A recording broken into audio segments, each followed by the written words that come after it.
Hello दोस्तों, स्वागत है आप सभी का एक बार फिर से आपके अपने चैनल एडुटेनमेंट पर। आई होप आप सभी लोग स्वस्थ होंगे। दोस्तों, एएलपी का आप लोगों का रिजल्ट आया था और साथ ही एसआई का रिजल्ट आया, लेकिन रिजल्ट में आप लोगों को कट ऑफ में बहुत ज़्यादा वेरिएशन देखने को मिला है एज़ कम्पेयर टू इन दोनों को यदि आपस में कंपेयर करते हैं।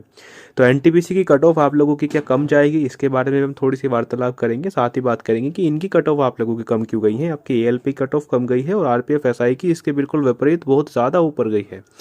तो ऐसा क्यों हुआ है, इसके बारे में हम लोग इस वीडियो में बात करेंगे। तो इसको लास्ट तक देखिएगा, तभी सारी चीज़ें आप लोग क्लियर कर पाएंगे। देखो, ये जो आप लोग ये जो फोटो देख पा रहे हैं, इमेज देख पा रहे हैं, चंडीगढ़ जोन की कट ऑफ का है। इसमें आप लोग देखेंगे कि यूआर की कट ऑफ गई है 40 नंबर, एससी कट ऑफ गई है 30 number, ST cut off 25 number, OBC की कट ऑफ 30 नंबर। वो चंडीगढ़ वो जोन माना जाता है जिसमें मतलब क्वालिटी वाले स्टूडेंट रहते हैं, है ना। ऐसा कहा जाता है अक्सर कि जहाँ पर क्वालिटी कैंडिडेट होते हैं। और इसकी कट ऑफ भी आप लोग देखोगे कि ये आप लोगों की कट ऑफ 75 मार्क्स में थी, है ना। इसका टीयर 1 जो है, स्टेज 1 जो है 75 मार्क्स का होता है।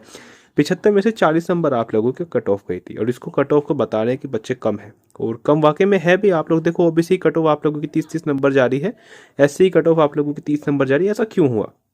देखो, सबसे पहली बात तो आप लोग वैकेंसीज देखिए। 18,799 इसमें वैकेंसीज थी।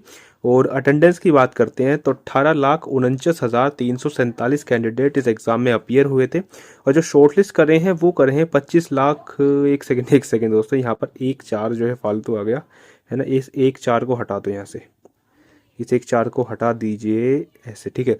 तो ये जो आप लोगों के शॉर्टलिस्ट करे गए हैं, ये है 2,54,860 कैंडिडेट आप लोग एक शॉर्टलिस्ट करे गए हैं इन 18 लाख में से।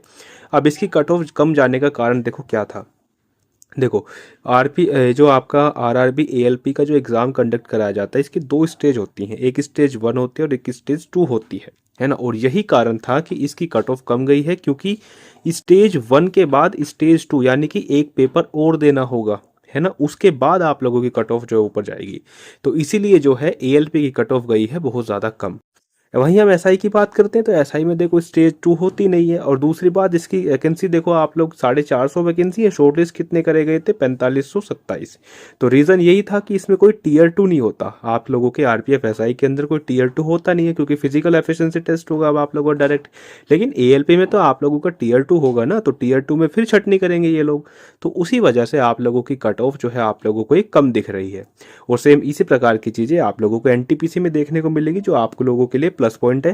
क्योंकि एनटीपीसी में भी दोस्तों आप लोगों का एक तो स्टेज 1 होता है, दूसरा आप लोगों की होती है स्टेज 2। ठीक है।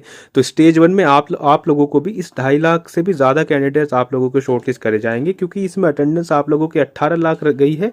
और यदि मैं थोड़ा सा आप लोगों को एक्सपेक्टेड डेटा बताऊं तो इसमें अटेंडेंस आप लोगों की लगभग इसके डबल के आसपास जाएगी, क्योंकि ग्रेजुएट लेवल की बात कर रहा हूँ। क्योंकि ग्रेजुएट लेवल में आप लोगों के 58 लाख फॉर्म फिलअप पर आप मान के चलिए कि 40-42 लाख तो कैंडिडेट अपीयर होंगे ही, है ना। क्योंकि एक रिफंड वाला भी इसमें चीज़ें होती हैं, तो वो भी चीज़ है, वो भी एक फैक्टर है।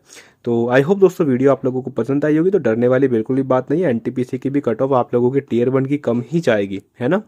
तो फिलहाल के लिए इतना ही, और बस धन्यवाद।